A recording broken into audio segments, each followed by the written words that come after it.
Hey guys, welcome back to Maelstrom Gaming Studios. I'm Craig. And I'm Connor. And we have a big video for you guys today. We're going to go over one threat, combo, unit, something to watch out for from every single army in Warhammer 40k. This is going to be designed for anyone who's new to the army and they've got a question, oh, I'm playing this army today. What should I watch out for?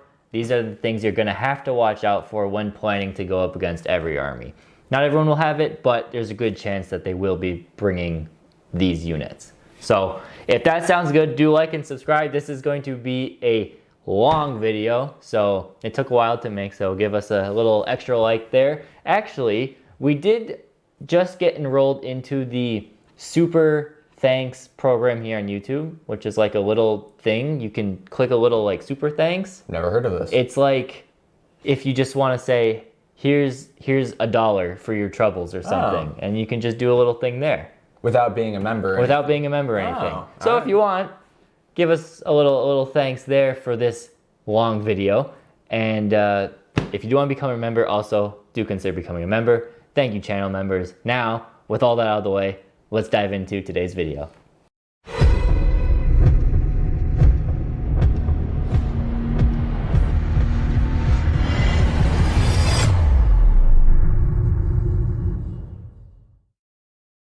Okay, so we're just gonna kind of rapid fire through these, still going into some depth, but there are, what, 20 some of these? 22 of these, a lot of these to go through. Yeah. So, starting it off, Adeptus Sororitas, the unit we have chosen for you guys to watch out for are the Sister Repentia. They are their really light or glass hammer type melee units.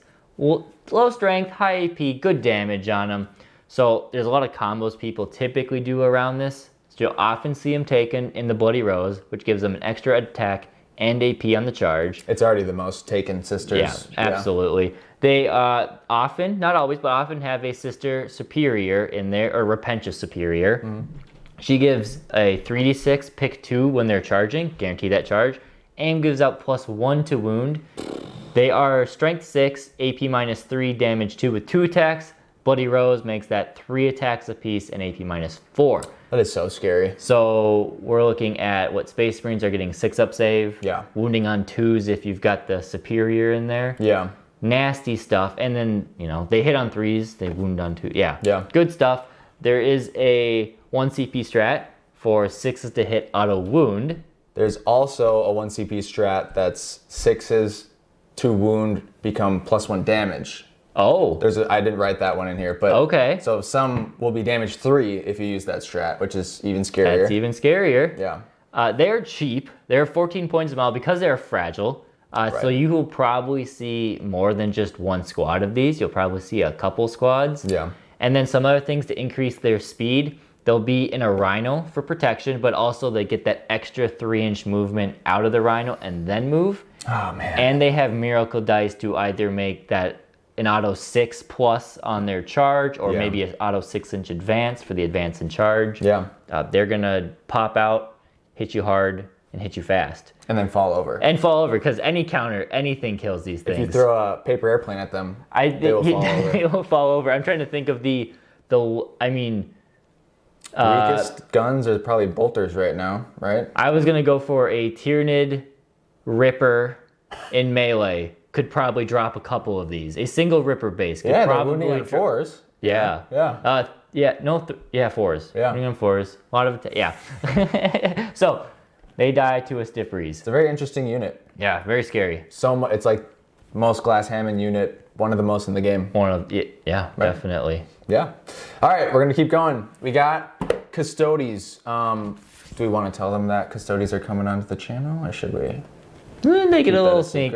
We got a ways for them. Okay, well, to make a long story short, I've been looking at Custodes lists and constructing them for fun.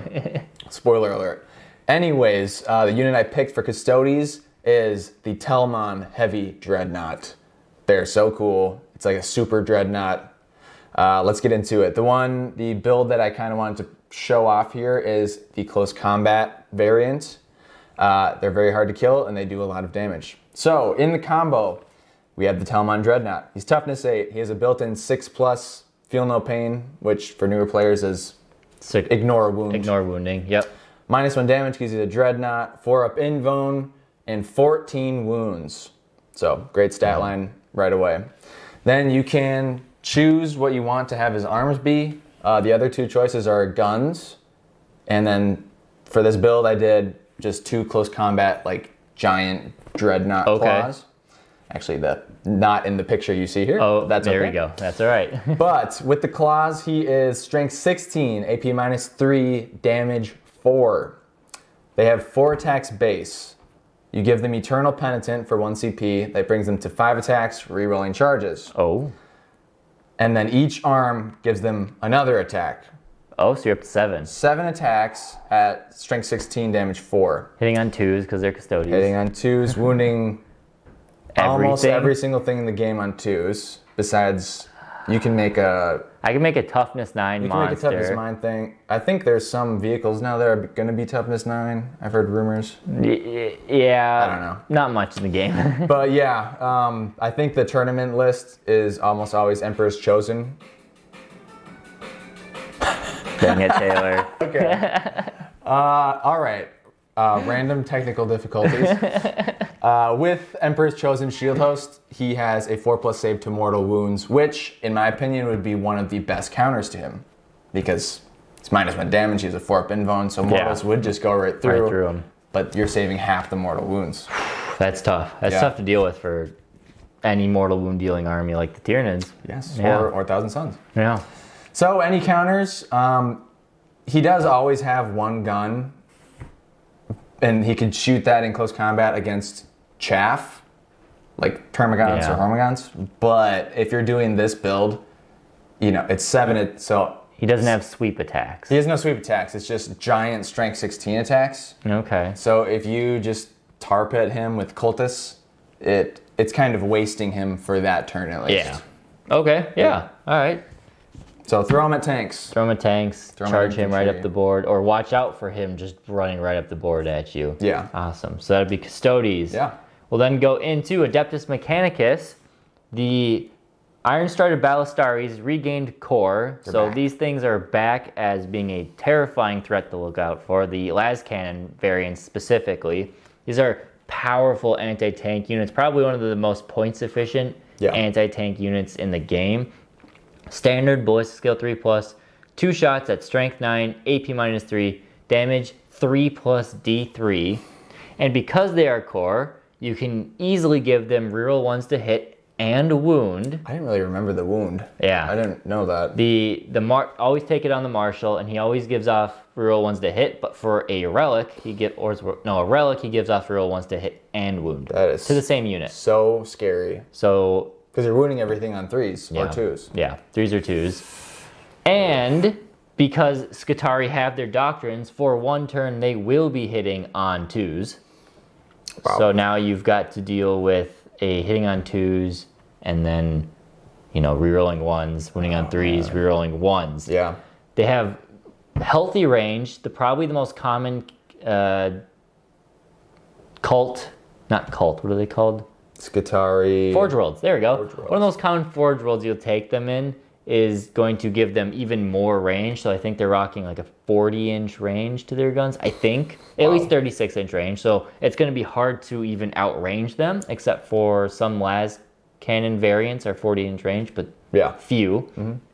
On average, just so you know the threat, a unit of 3 of these can reliably do, with these buffs, not even the 2+ to hit, but with the regular buffs, 12 wounds to a Redemptor Dreadnought. Wow. So it lives on 1 wound, Yeah. but the Admech have plenty of other ways to do that 1 remaining wound. You have other guns. And you will probably see at least 2 units of 3 of these in every list. Do you think 2 units of 3 more than 1 unit of 6?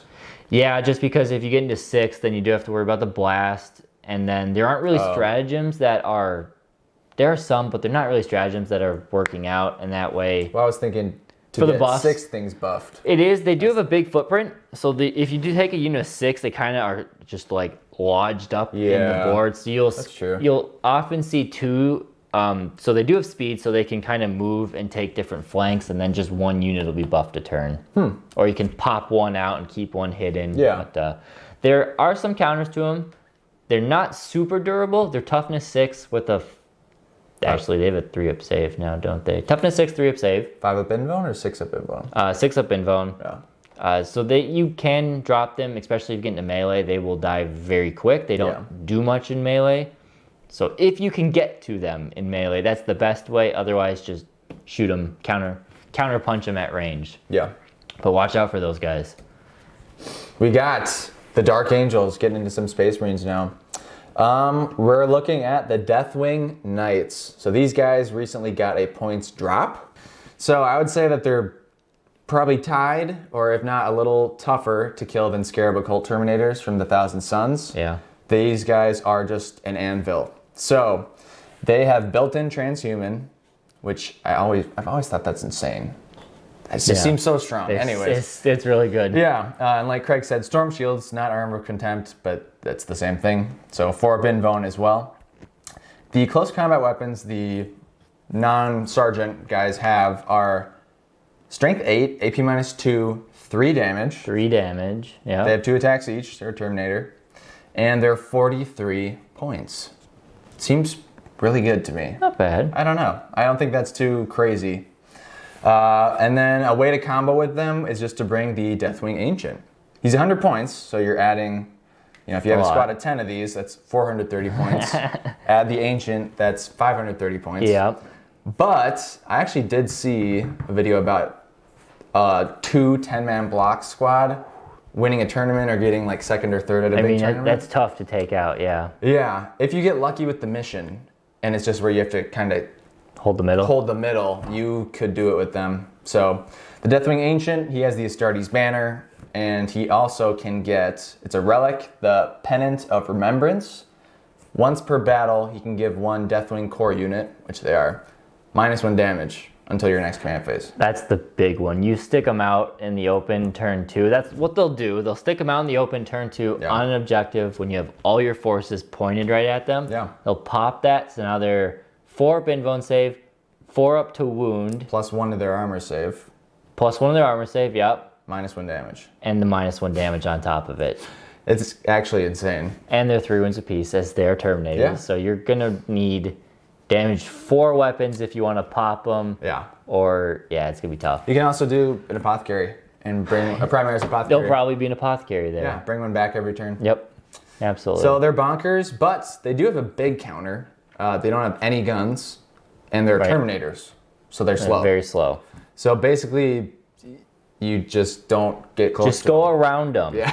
If you've seen the last battle report where the Tyranids played the Grey Knights on this channel, Connor brought a 10-man Paladin block. Yeah. Just play around it to the best of your ability. Don't. But I had guns. You had guns. They don't have guns. Yeah, that's true. Yeah. You just have to focus on outscoring this unit. Yes. And not unless you have something you think you can win head on, but I don't know what. typically most people don't. I think Tau could be good. Could shoot them. They could shoot them with a lot of their small arms, AP -1 or 2 shots.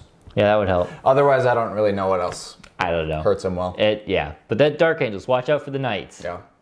We're going to Space Wolves. So something a little different here. Yeah.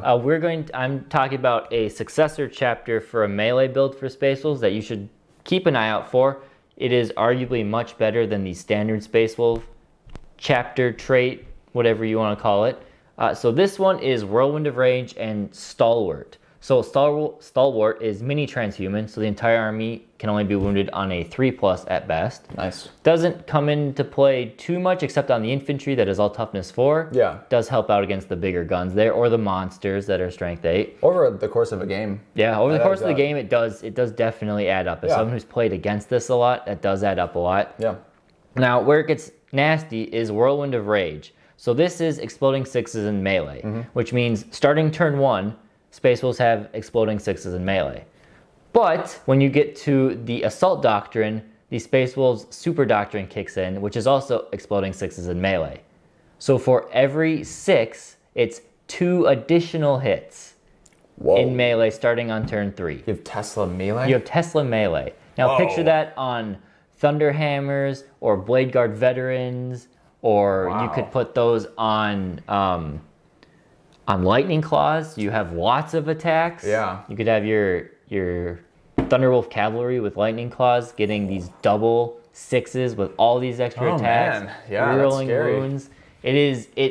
It comes up a lot because Space Wolves have a lot of attacks on all of their models. It's kind of their thing, yeah. Yeah, so very good. Watch out for these. They will hit you. And if you can, try and get to them before turn 3, but... Because they don't get the double They don't get the sixes. double until turn 3, but they'll always have at least Right. one. Wow, so So- it kind of forces you to, you got to hit To them. get into melee. Yeah. So, yeah, that's something to just keep an eye out for Space Wolves. I've seen it as probably the better way to play Space Wolves than the standard chapter tactics that they come with. So interesting. Yeah, Strange. it is. All right, we got Sons of Sanguinius, the Blood Angels. If you have been playing 9th at all in tournaments, or if you watch stuff on YouTube, you know we have to talk about the Sanguinary Guard. Yeah. According to people who know more about this game than me, the Sanguinary Guard have been carrying the Blood Angels for the past 2 years. Oh, yeah. Basically. So they're a fast and powerful close combat unit. They come with a sword, the Carmine sword. It makes them strength 5, AP -3, 2 damage. Which is great. Nice. It's actually the same as the Grey Knight Force Sword. But Yeah. that's a great weapon. And just built into the Sanguinary Guard innately is -1 to hit them in melee. They get +1 to hit you in melee if they are within 6 inches of the Blood Angel's Warlord. Okay. That's just something Just that's a built thing. into them. Nice. Then they also have the Red Thirst because they are Blood Angels, which is +1 to wound in melee if they charged or heroically intervened, which at strength 5 is incredible. Very good. Because that means Twos. everything is either 4s or less, depending on the, Yeah. you know what I mean? Pretty much. And then they also get +1 to advance and charge rolls. So they move 12, Yeah. and they get +1 to advance and charge rolls, and they're good in melee. They do also have what's their on Wings of Fire strat, so you can it's like Boost a 'em? 20-inch move or something. Yeah. They also have a 2-up armor too. They have a 2-up armor. Yeah. No invone. No invone, That is their only downside, really. but they do get armor of contempt, Yes. which helps. It just makes them even better. Yeah. So yeah, that's just the base unit, and then once again, like the Deathwing Knights, I threw in a Sanguinary Ancient. He has the Astartes banner, which is when a Fight on model death. dies. Yeah, Yep. when a model dies on a 4+, you get to fight. He has the Chapter banner, which you can. It's like Chapter Master rerolls basically. Okay. You pick, and then I decided to throw in the Soul Warden Warlord trait. Friendly, I think it's just friendly Blood Angels units. Okay. It's interesting. Within 6 of him, gain a 5+ save to mortal wounds. That's very good. Yeah. Yeah. So, I mean, that would be an easy way to kill them too, but with that, it helps. And in counters, damage 2, I had initially written AP -1 or 2, but Nope. they have You Armor need- of Contempt and you they have need 2 more of than save. that. So you kind of need AP 3. At least AP3. Shooting. Shooting. I mean, if you want to hit them in melee, they don't have automatic fight first, so if you can charge Yeah, them. But they are -1 to hit. Yeah, that's tough. It's a tough unit to have a specific counter to. They're not going to be, if your opponent's probably playing them right, they're not going to be a unit that goes in first. They're going to be the unit that comes in to countercharge Turn your 2. first wave Yeah. and hit you hard. So, Yeah. yeah. They're kind of almost a perfect unit, I would say. Yeah, awesome. I have not played against them in 9th haven't edition, either. but I really want to. Yeah. Just not a lot of people around here play Blood Angels. True. All right, so let's talk about Deathwatch.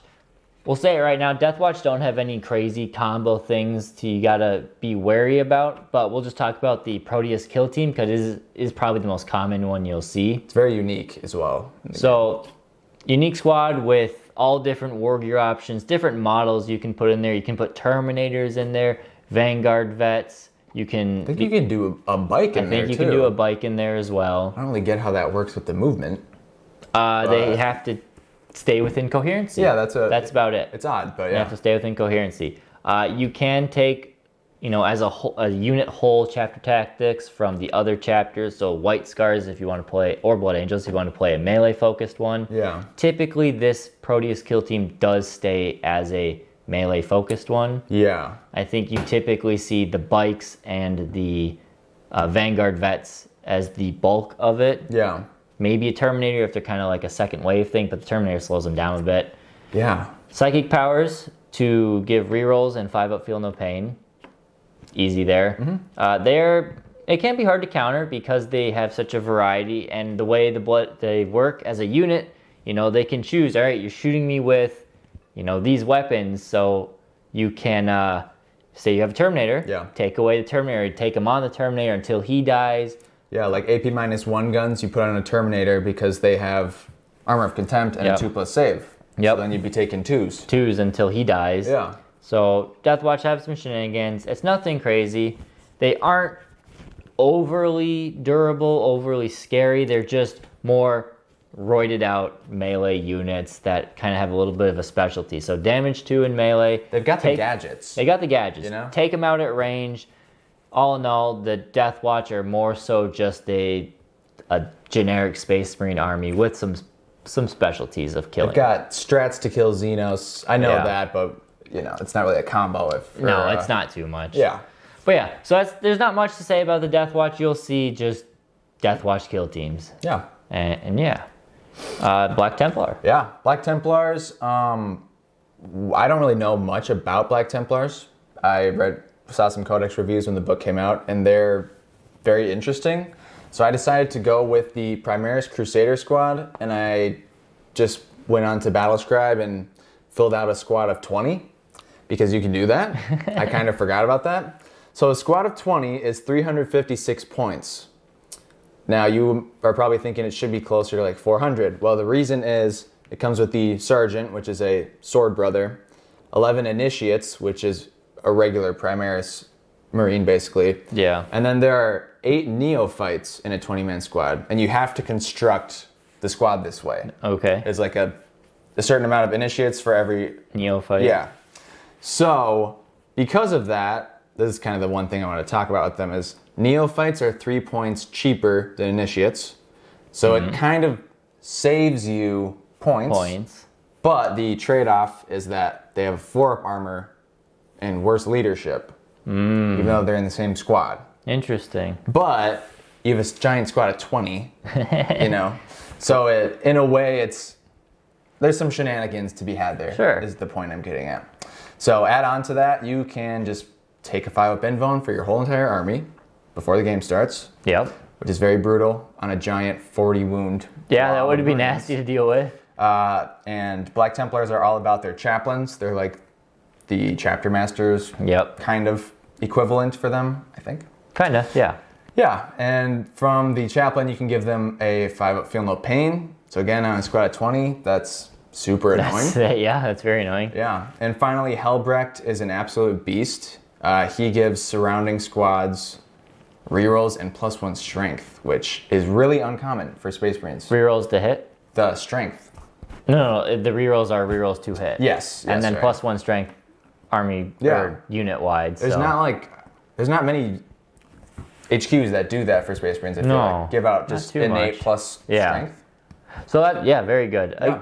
I mean, you'll just have to chew through them one after another, but it's a lot of models you got to deal with. Maybe you won't see too many people running the big 20-man squad, but I have no idea if they do. I just thought it's cool. Something to watch out for. Yeah. We'll let you keep going with the Grey Knights. Okay. So my boys, the Grey Knights. Actually, Craig already mentioned the battle report that this unit was featured in. I did not use them well in that battle report, and Craig avoided them well. But in theory, this unit is really awesome. So I called it fully loaded paladins because they're durable damage dealers. 4 attacks per model. You should probably use swords right now because of armor contempt. And then you give them 4 psi cannons. If you give them 4 psi cannons, and if you give the Paragon a hammer, this squad is exactly 500 points. So it's a 4th army. Just a fun fact. So with the 4 psi cannons, it's 12 shots at strength 7, AP -1, damage 2. Plus there are 6 stormbolters. Now that's not that crazy of a profile, but let's look at the combo. So damage multipliers, Draco can give full rerolls to hit. Yeah. A brother captain gives rerolls 1s to wound. Still good. I think probably won't see the brother better. Hits are better, but you probably won't see the brother captain too often. I don't think I've ever used one. Yeah, there you go. But, yeah, I don't know. Just threw it in there. Now, keep the profile of the guns in mind. Strength 7, AP -1, damage 2. You get 12 shots of that. You use a 1 CP strat called Psychic Onslaught. it gives your psi weapons +1 strength and +1 AP. So your 12 psi cannon shots are now strength 8, AP -2, 2 damage. Nice. Then we go down to a psychic power that you cast onto an enemy unit called Empiric Amplification, my favorite psychic power. Yeah. It makes it so that your psi and nemesis weapons do +1 damage. So if you use this strat on the paladins, the psychic onslaught, you get the psychic power off on your enemy that you're shooting. Yep. The psi cannons are now 12 shots, strength 8, AP -2, damage 3. Wow. So yeah, those hurt. if you can do a little combo, it is insane potential. Yeah. And finally, you can put Sanctuary on them. 4-up invone. 4-up invone. Yeah.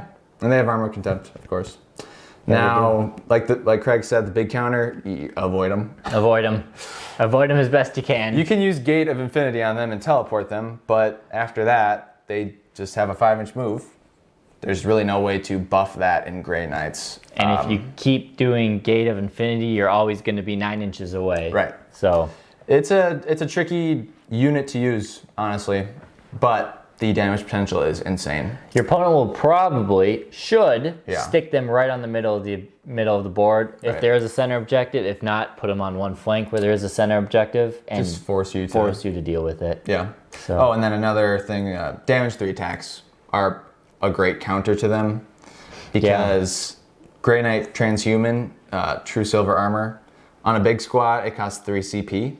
And in Nephilim, You don't often you have don't usually 3C. have that. Yeah. So, yeah, there are counters to it for sure.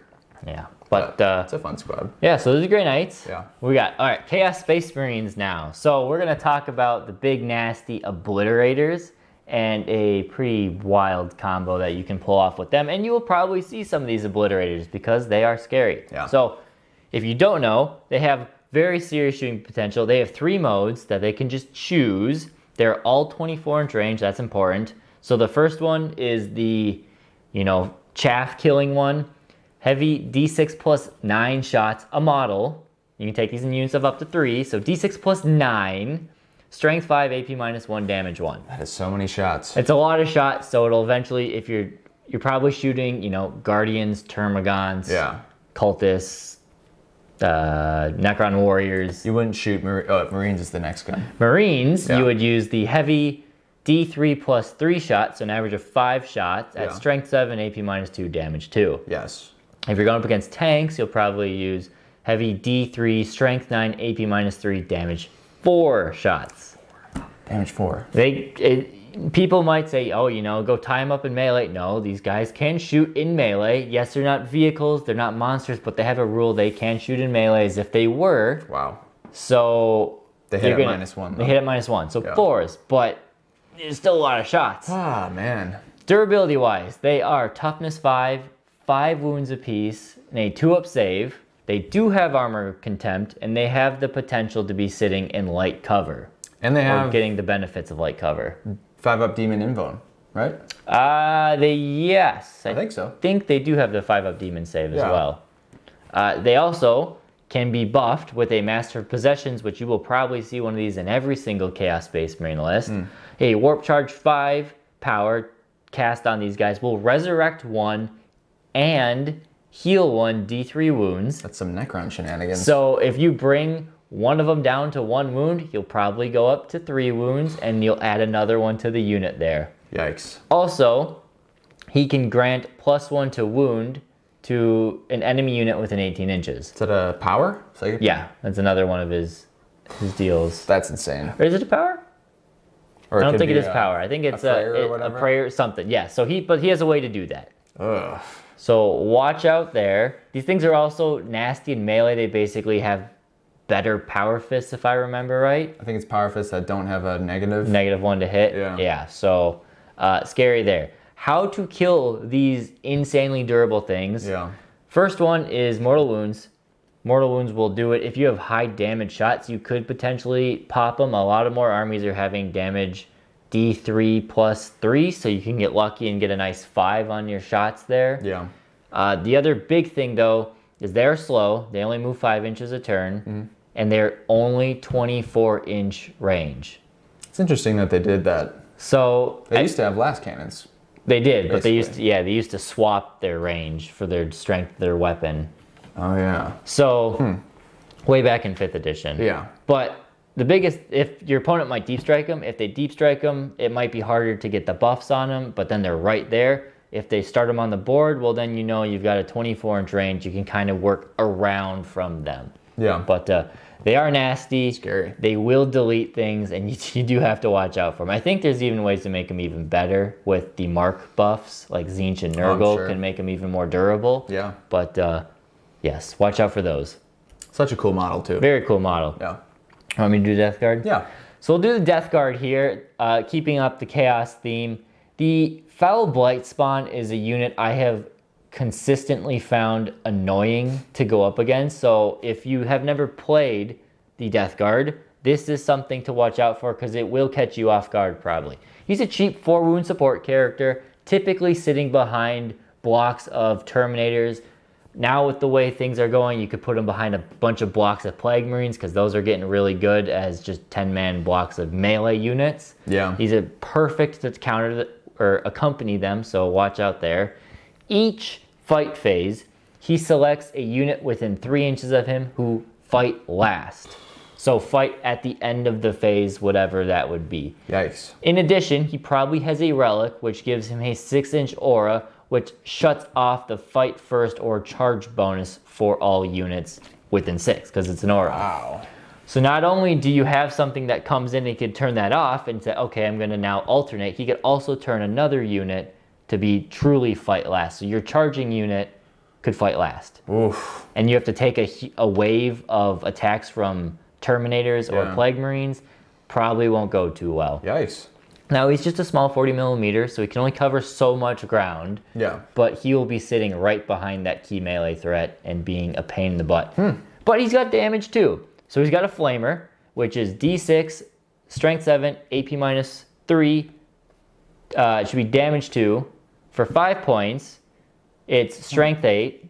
Wow. Rerolls the number of shots.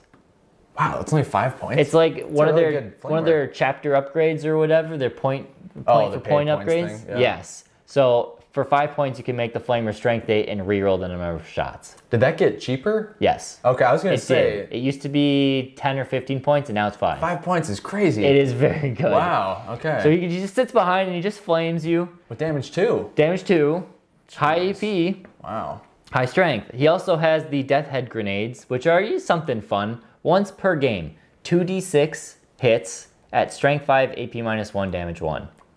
So yeah, It doesn't. funny. It's just a fun little thing, but really the Flamer is the scary part. He's just goofing on you He's with just- those. yeah. Yeah. Is that what that little thing is he's holding? That's the Death Death Head Head grenade you can see in his right hand, and the Flamer's So he destroys you with the flamer and then memes you.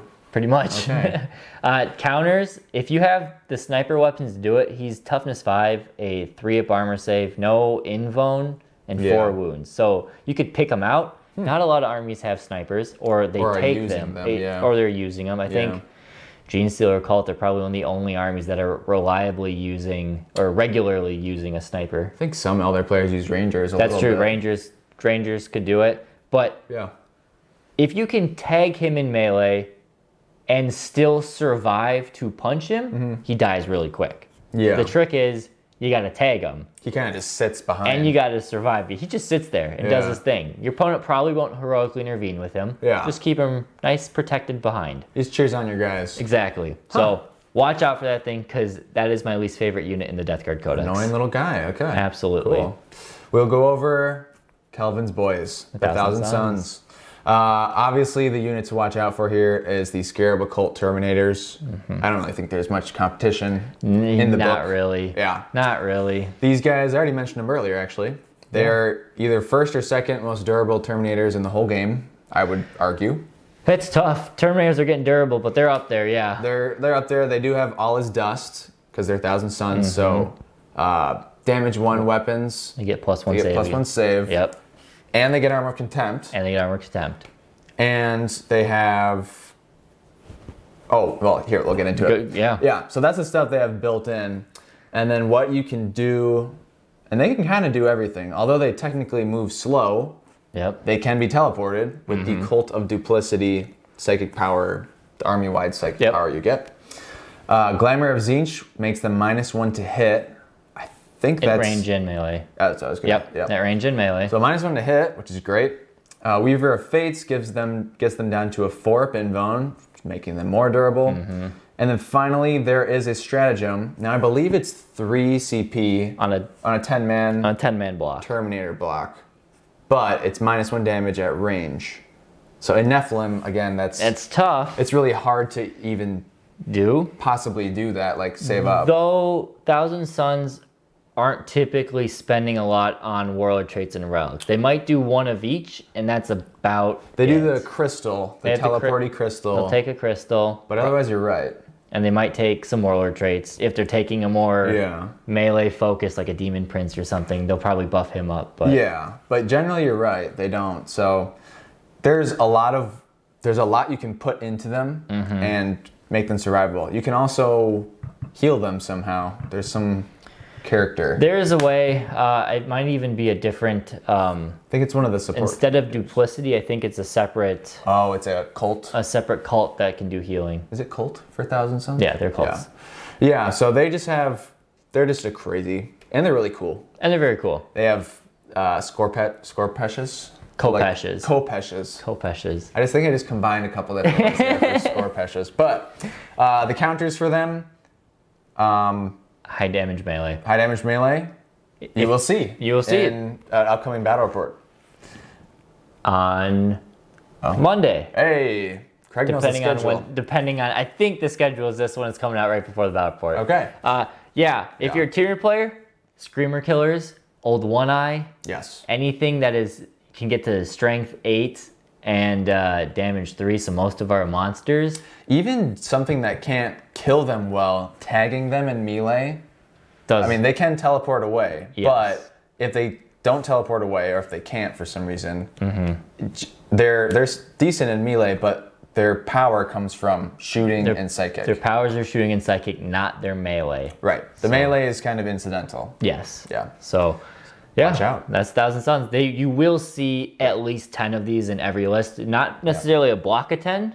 You might see 2 blocks of 5. You should have at least 10 total. But probably. So you will fight these. Yeah. All right, and we got Codex Deamons, probably the least relevant because there's probably only a couple weeks left of the Demon Codex current until the new one. Yeah. But we're gonna do it anyway because we just didn't want to just leave out the Demons. Yeah.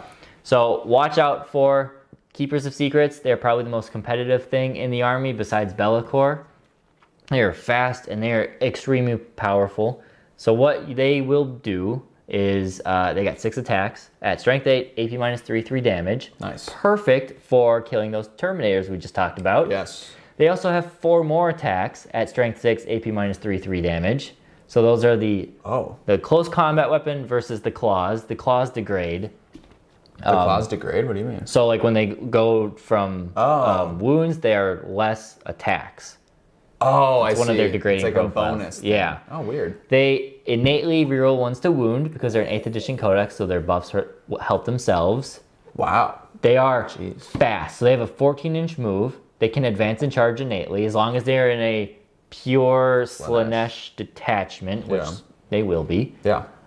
So advance and charge. They also have exalted traits, which will make them faster. They'll give them exploding 6s in melee. 4 up invuln save all the time. Yeah. What is their ones?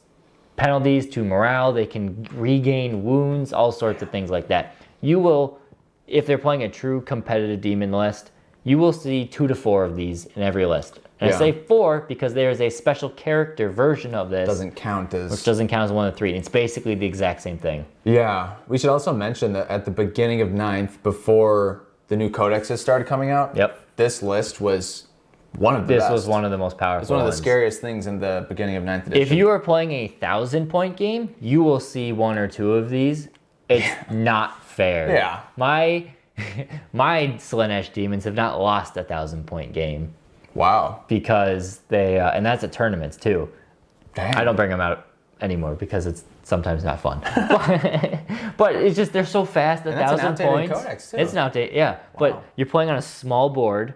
They can get from one side of the table to the other in one turn. Turn 1 charge. Yep, turn 1 charge, everything. Yeah. And there's other units that just make these things just the whole army good. So watch out for them. They are relatively easy to kill unless they have the 4-up invuln. They are toughness 7 with a 5-up invuln and 16 wounds. Yeah. So they have a lot of wounds. They will degrade, but it's a 5-up invuln. I think we can also pretty safely say watch out for them in the new Codex. I don't know what their stats are. We don't know the stats. They're probably going to be good. They'll probably be just as guess. good. Yeah. Yeah. I would think so. So yeah, Cool. Those are the Deamons. Why don't you I'll take do this this one? one. Yeah. I'll do the Deamons or the Tyranids. Yeah. So combo to watch out for, my favorite of all right now, is the Kraken Raveners. These things are fast and they are super killy. If you see, actually probably in the videos you just saw was the Ravener deep dive on it. So if you want even more in depth about these guys, check out that video. But if you're up against Raveners, this is what you need to know. Yes. They have, in Kraken, 5 attacks per model at strength 6, AP minus 5 on the first round, damage 1. They also will most likely be taking guns, Death Spitters, which are 3 shots apiece, at strength 5, AP minus 2, damage 1. Right. 24-inch range on those. They hit on 3s all the time. Yeah. But they are core, so there is a multitude of things you can do to them to make them even better. And you do them. Yes, all of them. So core multiplier. So first off, one that used to be really fun, not as good now, but you bring the Swarm Lord for full reroll to hits on everything, so melee and range. More common, you will see a Hive Tyrant giving them reroll 1s to hits for both melee and range. You could also bring a Prime. I did this to give them reroll 1s to wound at melee and range. And there are Warlord traits to give them +1 to hit. So you can pretty easily make them just re-roll everything. Everything. Almost everything. Yeah, pretty much everything. Yeah. The most common out of all of these, I would say, is the Hive Tyrant for rerolls or reroll 1s to hit. Yeah. And the Warlord trait direct guidance for +1 to hit. So they're hitting on 2s, rerolling 1s. Yeah. Very reliable to get pretty much all of your attacks through. And again, they have 5 attacks per model. 5 attacks per model, plus the guns. So scary. The Swarm Lord, if they do that, can make these things obsec, so watch out that they will reach up and grab your home objective on turn 1. Yeah. And hold it, probably. The Kraken strat, they can advance Yes. 8 inches or something? Did I not put that in here? Oh, I just know that because you use it all the time. Yeah. I didn't put that in here. Well, There you go. oh no, I did. Okay. Okay. Sorry. So then the things you think, okay, there may be glass hammers. They're fast. They hit hard, but maybe they're not that durable. You would be wrong. Yeah. These things are stupid durable. So they have a 4-up save. Fine. They are -1 to hit in melee all the time because they're snakes. They have 4 wounds because GW said, why not? Somebody hit the wrong key. Yes. And then with Catalyst, which is very easy to do for Tyranids, give them 5-up feel no pain. Yeah.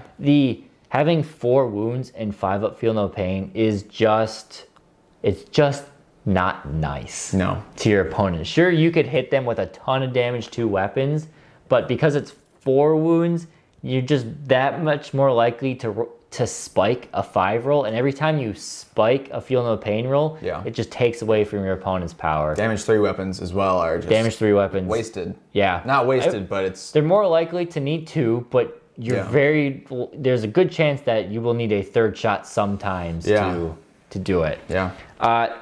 They're fast, so like I've been saying. So psychic powers and strats for speed. You can get... I didn't do the average on here, and there's even more now than this one, so I'll talk about it. So they have 12-inch move. Tervagons are becoming much more popular now that the Hive Tyrants have got up in points. You don't see as many dual Hive Tyrants. Right. I am loving my Tervagon all the same. She can make your Raveners have +2 inches to their movement on 1 turn, most likely turn 1. So 14-inch movement. You then use the Kraken strat for an auto 8-inch advance. It's not technically advanced, but it is an advance in terms of charging and stuff. 22. So up to 22 inches. You put Onslaught on them. Again, relatively easy to do as long as you position yourself right. Yeah. They can advance and charge. If you want to use a strat, they can do 3d6, pick 2 for charging. And if you're playing the High Fleet adaptive trait or unadaptive trait for +1 to charge, there's 3d6 +1 on the charge. On average, 3d6 plus 1 is a average of a 9-inch charge. Or 3d6 plus 2 plus 1 is a 9-inch. So you are looking at a, on average, 31-inch threat range for these guys. On average. On average. Man. So that's kind of it's almost an auto turn 1 charge if you want. I have, in the past, like 8 games I've played with my Kraken list, I've only failed to turn 1 charge once. And that's because he did not deploy anywhere near the front line, and I still tried to go for it. So he was hiding. He was hiding. Okay. The biggest counter and the only counter to these things is that they're only leadership 5. Right. So if you do not have fast synapse with your army, taking these in large blocks above 5, even taking a 5-man block you're dangerous to lose 1 or 2. Yeah. There are strats we can get around it, but again, you're really starting to spend CP if you want to. Right. So 9-man block you could see, but you're more likely to see 5-man blocks, multiple of them.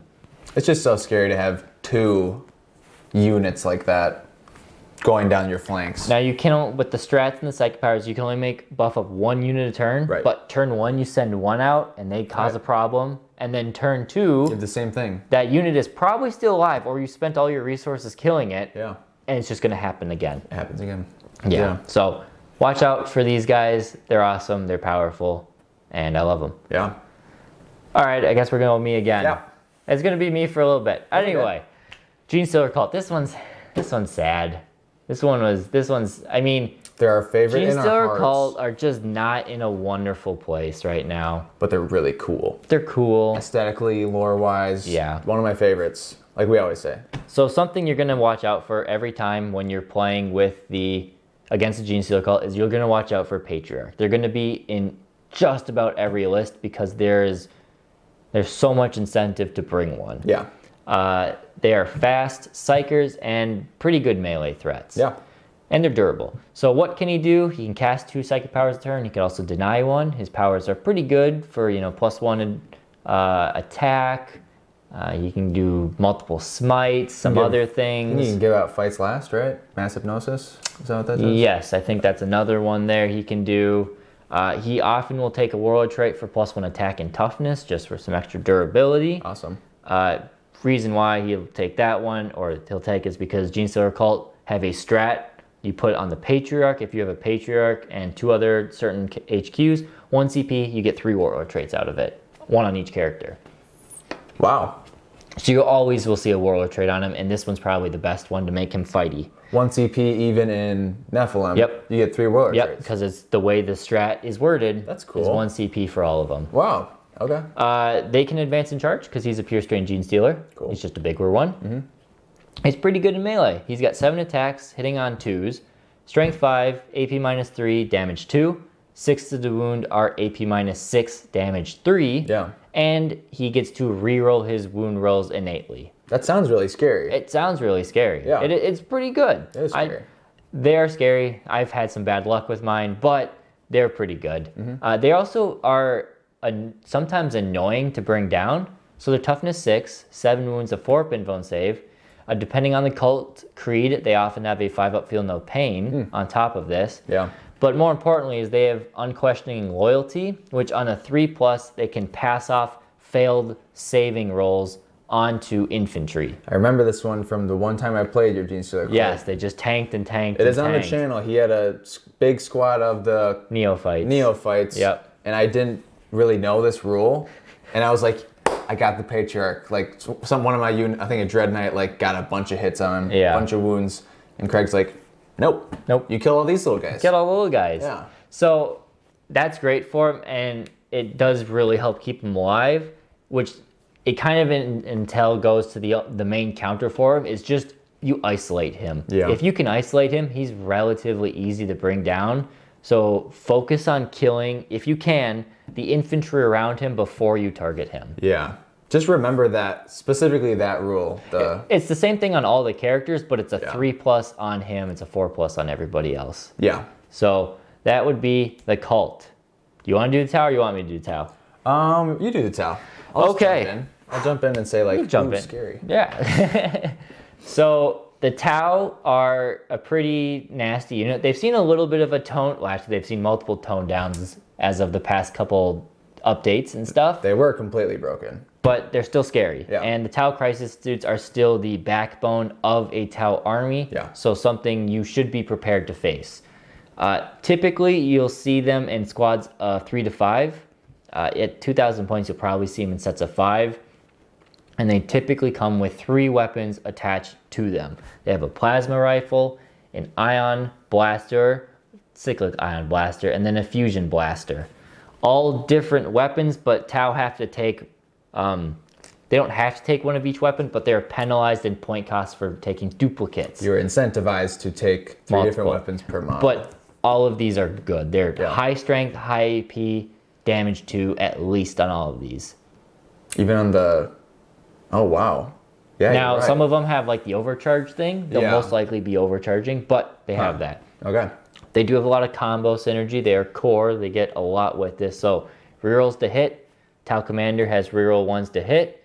If you are playing in, I think it's certain Tau Seps, they can take drop threat acquisition, which is 2 to 3 CP, depending on the squad size. I believe it is 4 or more, it's 3 CP. And that is the turn they deep strike, full rerolls on everything.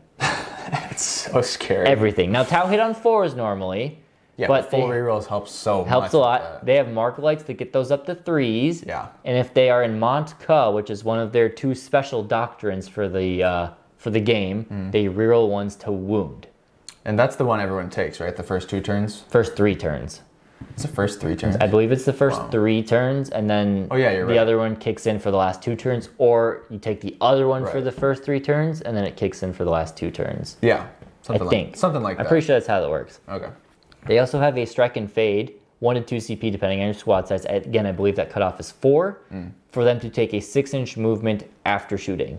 That's huge. So they can deep strike, and they're not going to be needing to deep strike within 9 inches because they have long range guns. Yeah. Unless they, they won't. So they're going to deep strike, and then maybe 18 away just to be within range, and then they're going to pop 6 inches back, get out of line of sight, get into light cover to give them better armor save and things like that. Man. So nasty stuff, and people will be bringing 10 of these a game at least. They're expensive now. I think they're 60 points a model or something now? But there's a lot to them. So they are T5, 3 up save, and 5 wounds apiece. Yeah. So they have no psychic defense. They have basically no melee defense. You can buy Iridian suits or whatever they're called to give a couple of them 2-up saves. Yeah, one of them like a 2-up save. But just throwing that in. Still, you just hit them with mortal wounds or hit them in melee if you can, and that'll drop the Tau pretty quickly there. It's kind of that's basically all Tau though. Besides the crew, it's just tag them in melee. Tag them in melee. Yeah. All right, now we got you. We've got the Silent King. The Silent King. We don't know how much longer he's going to be this way, but you can go back and watch the most recent battle report on the channel. Yeah. It was a great battle, actually. It's a great one, yeah. Yes, it was a good battle report. We had a lot of fun. But we talk about this at the end. The Silent King is broken right now. And I mean that in a positive way for the Necrons, negative way for anyone fighting him. So, the reason being is that he is now core, which is that's the biggest problem. That is the problem. And nothing else is the problem but that, I think. Yeah. I think I agree with you. So, let's get into it. Yeah. Why is this such a problem? Well, he got dropped from 480 points down to 400, and he got this core buff. So, he's only 400 points now, and for his stat line, that's pretty reasonable. Yeah, that's very reasonable. He's got 3 great close combat weapons, 3 great shooting weapons. They all have varying profiles. We won't go over all of them. Yep. He basically has a weapon to kill everything. Kind of like obliterators, like every level of unit. And he gives out 3 or 4 different buffs every single turn. So let's get into it. What's in the combo? For core units within 6 inches of him, including himself, he gives out reroll to hits at shooting. So now he's got the 2 annihilator beams. They're strength 12, AP minus 4, damage 6. Yep. He gets to reroll his hits on those. Yep. And he's hitting on 2s. And he's hitting on 2s, so if he misses, he gets to reroll it. Yep. And then I would say arguably even more ridiculous, as shown in our game, is he rerolls wounds in melee. Like I said, he has 3 different melee weapons, one strength 9, one strength 8, one strength 5 or 6. Yeah. Yeah, but still. And he gets to reroll all of his 2 wounds in melee. So that's ridiculous enough already. But then we get to the true, probably the most broken part of him being core is the way the rules are written.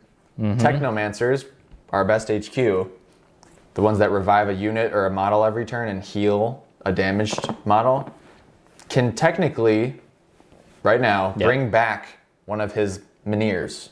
Every turn. Every turn, which is basically a third of his squad. Each Minier is like probably a third of his squad. Yep. Kind of. And why that's so messed up is because you have to kill those Miniers before you can damage the Silent King. Even if in he close is combat. damaged already. Even if he's damaged already, which breaks the game. It does. It breaks the rules. Yep. But technically, you have to then kill the revived Minier. Yep. Again. Yep. And Craig mentioned off camera that certain tournaments are banning that. They are now, yeah. Which they should. Yeah. it's too strong. But that's why he's so busted right now. And I mean, I do want to get another game or 2 in. Oh, absolutely. Before he gets put back to normal. But yeah, one other fun thing you can do with him is Illuminator Zaris. He is a named HQ for the Necrons. I don't know if people really ever take him. He's got like a little chart. You roll a D3 and you can buff a unit permanently every turn. So it's a permanent game long buff, but you don't ever get to pick it. Yeah, it's random. But theoretically, you could get the Silent King to toughness 8 and his Miniers. Oh. Because it's a unit. Yeah. So they would be a 3-up armor, 4-up invuln with toughness 8.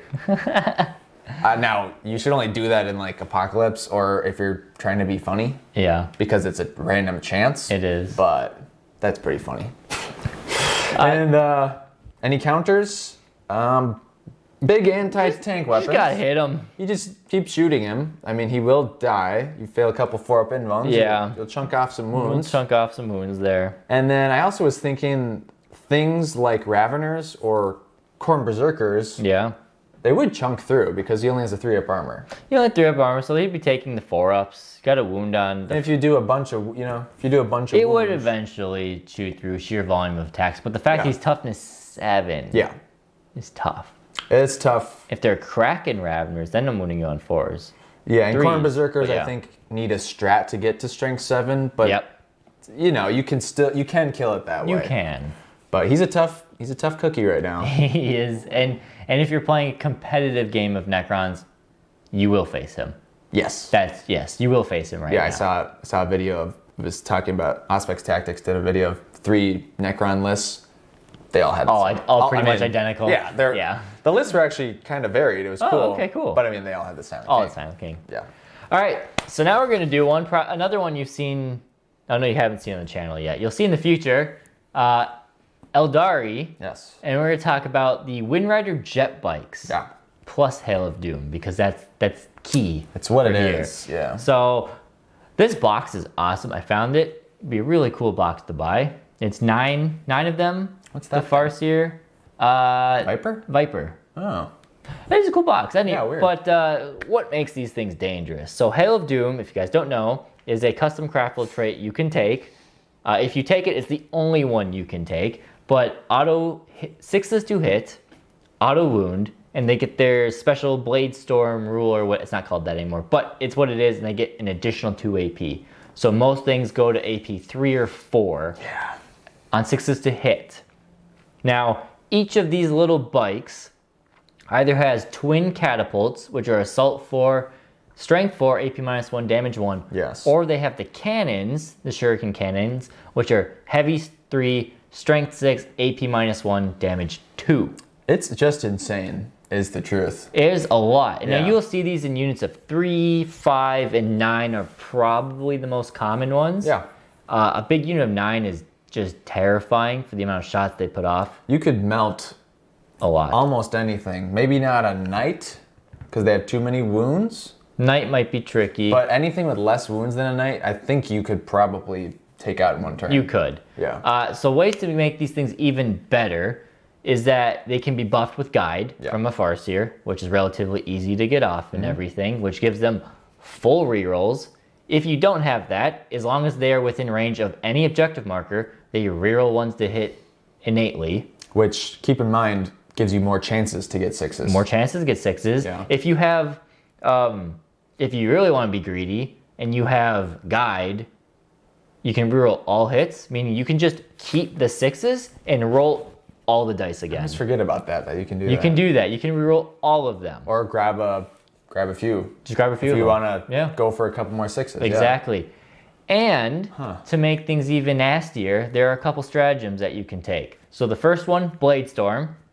6s to hit, generate an extra shot. Now that one is not an auto wounding whatever, so you still have to roll to wound with it. But you're still like... But it's like a free wound because you hit, so your one die becomes an auto wounded AP3, but yet you still get to play with that die to try and roll the wound again. Yeah. Yeah. Man. And that's so scary. If they need to, they can spend it. It's once per game, but Fire and Fade for 2 CP for them to take a 7-inch movement after shooting. Once per game for the whole army? Yes. You can only use it once ever? Yes. That is that's a more so recent change. Oh, that was like the Custodes nerf to their strats that were good. Oh, that was one of them that... Okay. Yeah. Well, that should be nerfed. They put out a lot of shots. Yeah. I think it's tough to say. I see everybody do different with the list. I don't see anyone go full cannon on them because that not only gets expensive, but they don't benefit because they're heavy weapons as much. And you also, like, with Hail of Doom, you don't really need... You just need a bunch of catapults. You do just need a bunch of catapults. You know? The damage 2 can be nice. No, yeah, it's nice in some situations. But yes, a unit of 9 of these putting out, what is that, 37, 36 shots? Man. Yeah. With Guide. With Guide. And Hail, yeah. On average, that's six 6s. Yeah. And then you can just go up there from there. They are relatively fragile. They're, toughness 3, 2, toughness 4. The bikes are 4, yeah. Bikes are 4, 2 wounds a pop. Maybe they're 3. No, they're but 2. 4 up save. Yeah. Glass cannon. They're pretty easy to kill, but they're just going to stay away from you, and you got to focus on them. I mean, it's easy to kill them if you have units left. If you have units left. Yeah, if you can kill them. All right. Do you want me to Drukari? Sure. Okay, so Drukari, again, this would be one a little different. There's not one specific unit necessarily, but something to watch out for with Drukari is their sheer speed at which they can get into close combat. Yeah. So they often have these transports, whether it's raiders or venoms, that they are using to store their key close combat units in. And that really just gives them an extra 3 inches of movement. So things they can do, and I have played this firsthand, and it's terrifying. So you take a unit, let's just take Incubi, just for this sake, put them in the Venom. Coolest unit. Yes, they are pretty dang cool. Yeah. So they get to pile out of that Venom 3 inches, then they get a 7-inch move, so that's 10 inches outside of the Venom, and then they can do a D6 from the advance, and then they can also charge from round 2 onward for 2d6.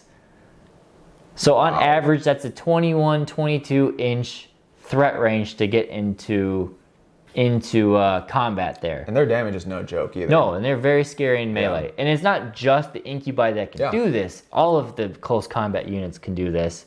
And they're glass hammery, because that's the way elves are, space elves are. But what your opponent will probably do to watch out for is turn 1, they will zip these things up and put them behind line of sight blocking terrain. Yes. So there's nothing you can do about it. And then you basically have to go from turn 2 onward. All right, these guys have a 22-inch bubble of they're going to hit me at some point, and there's not much I can do about it. Right. So watch out for those. You'll probably see a couple Venoms worth of melee units that do that. They just pop up and hide and wait for their turn to strike because you can't do much about it. Yeah, and I was also thinking, like, I think part of the reason, even after all, Drukari had been nerfed like 3 to 4 times since they were so strong. And I think the reason that they've stayed good even after all these nerfs is because of what you just described, and they're cheaper. Like they're relatively cheap. You know, like their little units coming out of the Venoms and Raiders aren't super expensive, and they can just trade. They can trade up very well. Yes, exactly. Absolutely. Yeah. Counters to them, there's not a ton besides after they are out of the transport, and you just got to hit them back. They'll die relatively easy. Just try to kill them. But be aware of screening out your important units. If you got important support characters or HQs, just keep in mind that these things will hit you from any angle on the board. So they can fly over your stuff. The transports, they can fly over if they really wanted to. Yeah. So take away that, and if you have any chance at taking out the transport, do that if you can. Maybe turn 1, he left the transport in the open, or she, but pop it if you can. Yeah. But that's about it. Any of the transports, they're what, 60 points or something? Yeah, well, the Raiders are 90 to 100. Yeah, they're 90 to 100. Venoms are cheap. Venoms are cheap, and they store the right amount of units for Drukari. They do. Incubi. Yeah. Next up. I think this is it. This is the final one. The last one. Woo. Okay, well, we kind of say this every time we talk about orcs. We don't know much about orcs. I should probably do more research on them just so I could talk about them a little better. But I've heard of this guy. I looked up a couple things you can do with him, and he's awesome. He is awesome. Really cool model. And he's commonly used. Yes, he's very popular because, well, let's just get into it. This is the Beast Boss on Squigosaur. Now, when the Orks 9th edition Codex came out, this guy was a terror. He was so cheap for how good he was.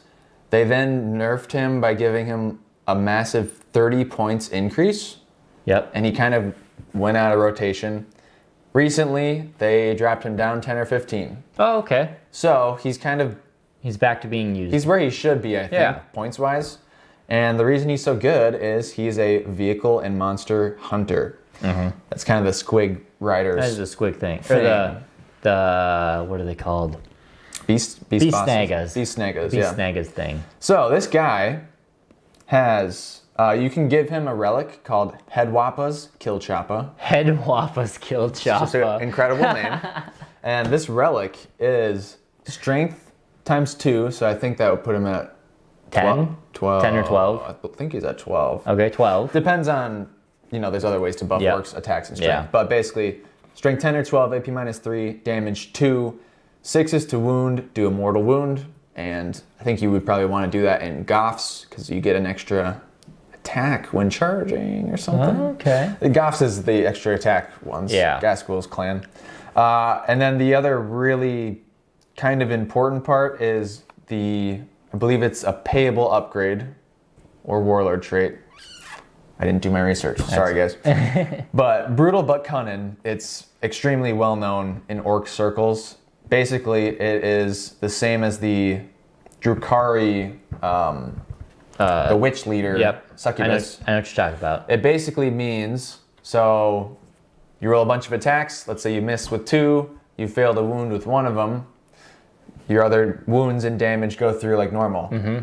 That's 3 extra attacks you get to make because 3 attacks did not go to the damage phase. So it's like he just gets to recycle his misses basically. It doesn't keep going. No, just that. But just first once. one. Yeah. So you get to do that, and that also applies to because the squig gets to attack as well. Squig is damage 3. Squig is damage 3, and I think does mortals as well, or Probably does. or something. There's something with the squig that he does mortals, and I looked this up on Reddit, so I don't know if it's true, but I saw multiple people say, with this build, you can re-roll the squig's misses with the relic Kill Choppa. Because it's all one unit, I guess. Right. The way it's worded, let's say you miss a squig attack, you get to roll another attack for Headwappa's Kill Choppa. Oh, for that weird. It